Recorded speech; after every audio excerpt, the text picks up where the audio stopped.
and Chief of Constitutional Policing and Reform, Angel Navales, Chief of Bureau of Internal Affairs, Yolanda Talley, 10th District Commander, William Bentecourt, and we don't have this, but Area 4 Deputy Chief, Patrina Wines, and New Life Center Director, Matt DiMatteo.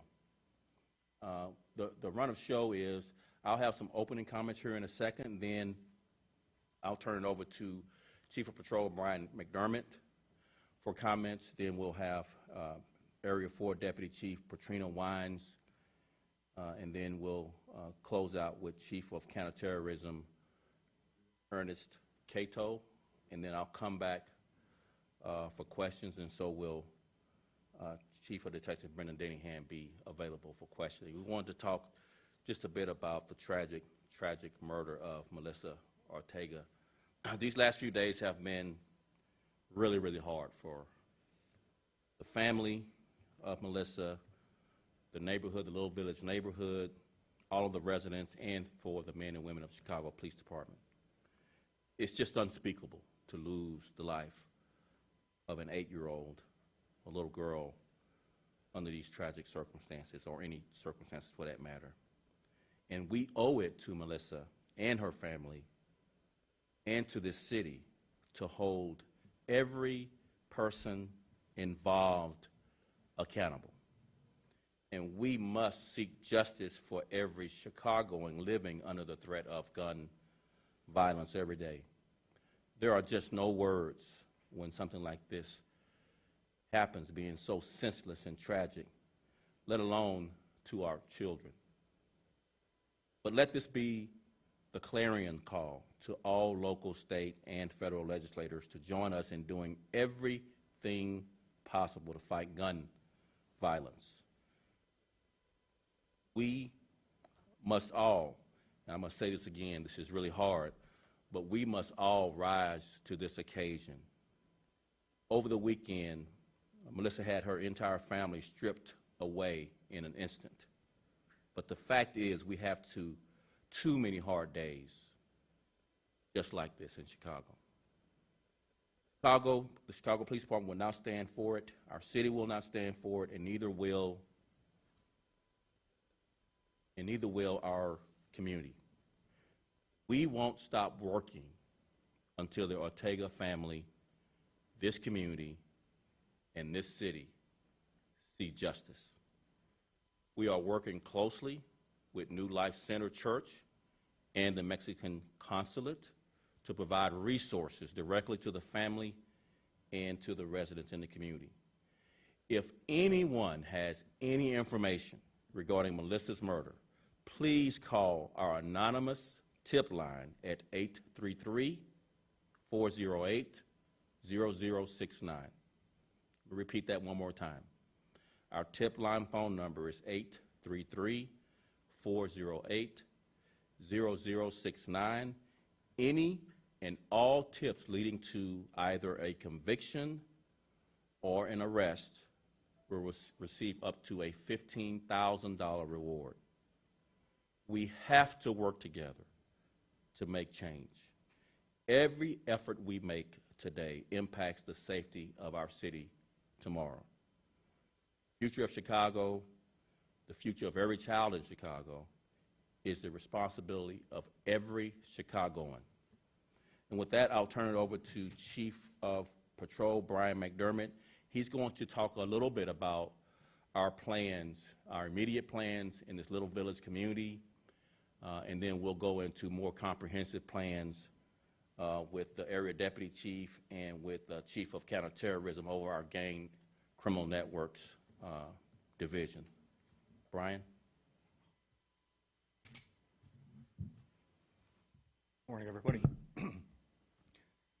Before I begin, I want to offer my sincere condolences to the family of Melissa Ortega, whose life was tragically taken from us on Saturday afternoon.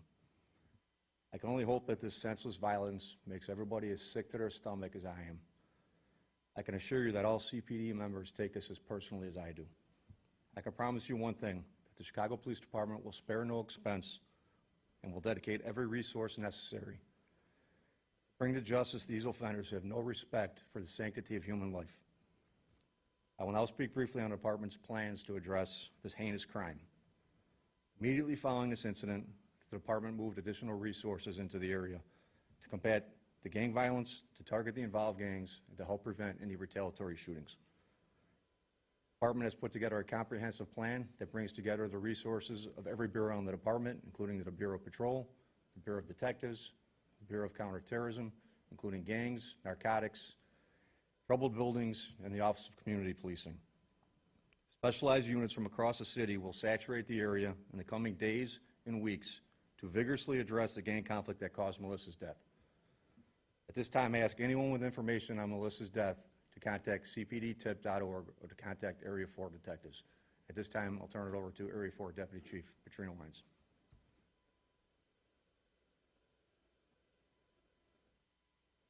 Good morning. I want to reiterate that our prayers are with Melissa's family. I know that no one standing here right now wants to be standing here for this reason. There is no reason that a life of another young child should have been taken by senseless gun violence.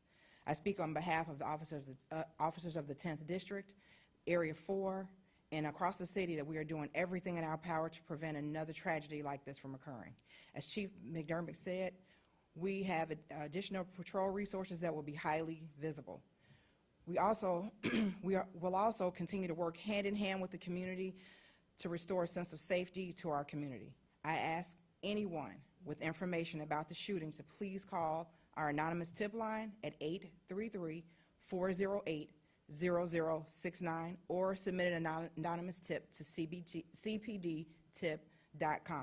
We need your help to bring justice for Melissa and her family and to the Little Village community. Thank you.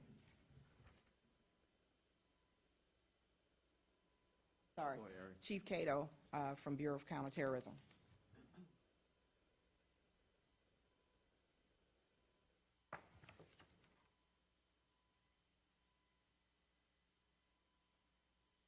Good morning, everyone. Senseless murder of Melissa Ortega weighs heavily on all of us. As her family mourns the loss of her young life taken far too soon, all of us at CPD will continue working to make Chicago a safer city for all of our children so no other family has experienced this type of tragedy. The Bureau of Counterterrorism has been and continues to work on disrupting the flow of guns into our city. If we cannot stop illegal weapons from getting into the hands of violent offenders, we can prevent more innocent lives from being lost.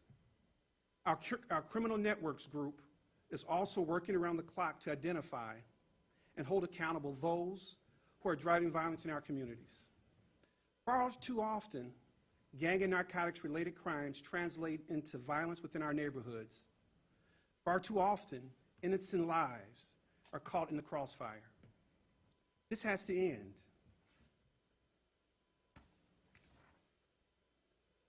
Our strategy to focus on gang enforcement in Little Village. CPD has been investigating incidents and has preliminarily identified gangs and factions. Collaboration efforts. Inter-department collaboration with district-level, area-level detectives, Bureau of Counterterrorism, and community policing, collaboration with our federal partners, collaboration with community organizations, and violence disruptors. We will work this as one team. There'll be no boundaries among us to actually solve this. But the goal is to let those in our communities know that we stand with them. Our goal is to let these gang members know that we will reach out to them to place them in custody or to find some form of help for them also while we do so. Our deployment strategies in this area. Increase district and area patrols focusing on high visibility, street-level missions, which include seatbelt safety missions, traffic missions, and et cetera. Utilizing police presence as a deterrent strategy. Our gang and firearm investigations and narcotics investigations will be deployed to the area to focus on firearm and narcotics activities, as well as actionable intelligence gathering for target arrests to decrease impact of drivers of violence. Community policing officers and district coordination officers will work with community organizations and outreach workers to disrupt violence and conduct positive loitering missions. Again, this will be a one-team effect, not only with police, but with organizations who are also tired with the violence within our communities. Before we take a few questions, I just want to highlight a couple of other things here. So far, this year, 2020, Chicago police officers have seized 578 guns from the streets of Chicago. Officers have arrested 100 offenders for carjacking.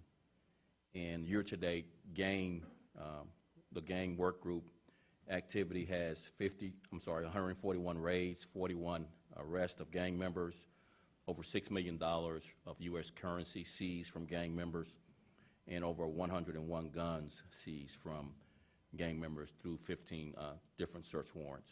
And with that, I'll take a few questions.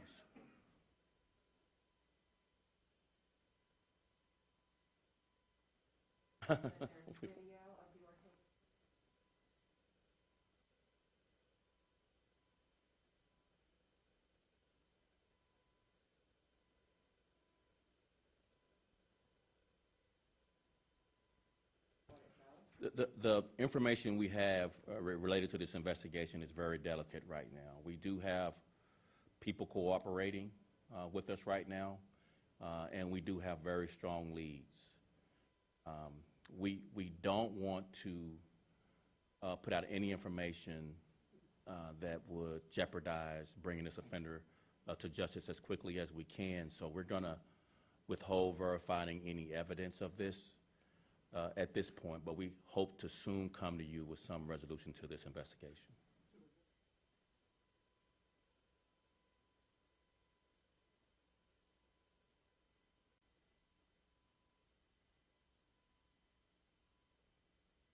So these are historic gang conflicts. You know, breaking news, there's gangs in Chicago, right? And they have historic conflicts that go back decades. And it's one of the reasons why I recounted some of our gang divisions' activity. They've conducted 141 raids of gangs so far this year and made 41 arrests of gang members and seized over $6 million in U.S. currency along with 101 weapons and conducted 15 search warrants. So yes, we have been actively pursuing these gangs. Each of those activity data sets that I recounted to you are several 100% increase over previous years. So we've turned up the heat on gangs in this city, and we will continue to do that. But this special focus is purposeful because of an 8-year-old, repeat that, an 8-year-old is senselessly killed in our city.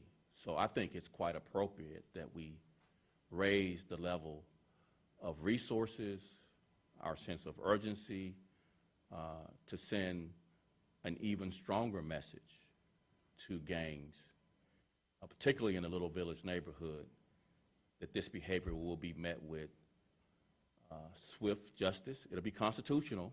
We won't break any laws to bring justice. But we will be relentless in our efforts to pursue any and all gangs involved in Melissa's tragic murder.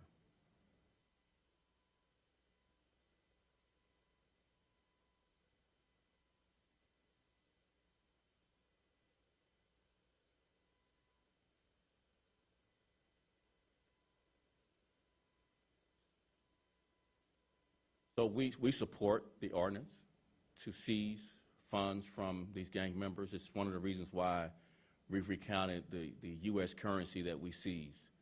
So last year we ended 2021 having seized $25 million in U.S. currency from gangs and other criminal networks. Narcotics, gangs, they go together. As well as nearly $500 million in street value narcotics. That's $500 million in street value narcotics. The motivations is clear that when gang members are plying their trade of illegal drugs in our city, it is motivated by profit, by money. I would call blood money. And that the conflicts that they have over this money leads to violence. And this conflict in Little Village led to the death of Melissa Ortega. So when you ask the question, it doesn't take a rocket scientist to conclude that any and all activities of drug and gang members should be met with any and all tools we have to mitigate their behavior. And one of the motivations, again, is clearly blood money.